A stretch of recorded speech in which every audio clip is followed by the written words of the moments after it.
There's just something magical about the contrast between the red dirt and the blue sky. And watching that dust go across the horizon with the sun shining through, it's just absolutely magical. There's nowhere else I'd rather be.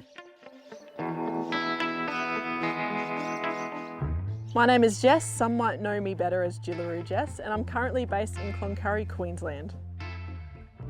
To me, a Jillaroo is someone who's on a station, a woman who's just keen to learn and just has the bush in her blood. I could be driving trucks, I could be fencing, fixing windmills, or sitting under a tree with a flat tyre.